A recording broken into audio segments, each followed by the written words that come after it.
বিলুর রান্নাঘরে আজ হবে ফুলকপি চিকেন ভেস্তা। প্রথমে কড়াতে সর্ষের তেল দিয়ে দেবো। সর্ষের তেলটা ভালো করে গরম হয়ে এলে আমরা গোটা জিরে, কালো জিরে আর রসুন কুচি দিয়ে দেবো। রসুন কুচিটা একটু ভাজা ভাজা হয়ে এলে আমরা ফুলকপিগুলো দিয়ে দেবো।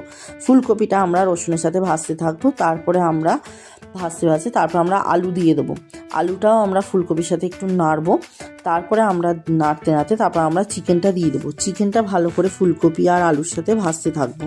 চিকেনটা ভালো করে ভাজতে হবে। ভাজতে যখন একটু ভাজা হয়ে আসবে তখন আমরা পেঁয়াজ কুচি দিয়ে দেবো।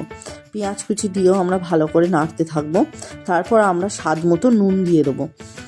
নুন দেওয়ার পর তারপরে আমরা ধনেপাতা কুচি দিয়ে দেবো। ধনেপাতা কুচি দিয়ে ভালো করে নেড়ে তারপর আমরা ক্যাপসিকাম কুচি দিয়ে দেবো। ক্যাপসিকাম কুচিগুলো আপনারা ভালো করে নাড়তে হবে।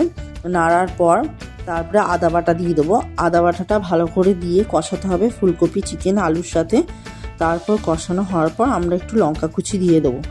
স্বাদ মতো ঝাল যেমন খান আপনারা সেই মতো লঙ্কা কুচি দেবেন।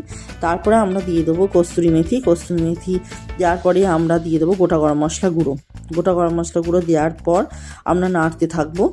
তারপর দেবো আমরা লঙ্কা গুঁড়ো, কাশ্মীরি লঙ্কা গুঁড়ো আর হলুদ গুঁড়ো দিয়ে আমরা ভালো করে কষাতে থাকবো। ভালো করে কষাতে যখন মনে হবে তখন তেল ছেড়ে আসছে তখন আমরা একটু টমেটো সস দিয়ে দেবো। টমেটো সস দিয়ে আমরা ভালো করে কষাতে থাকবো। তেল ছেড়ে এলে আমরা একটু জল দিয়ে দেবো, কারণ আমরা এতক্ষণ ধরে তেলেতেই ওটা কষাচ্ছিলাম।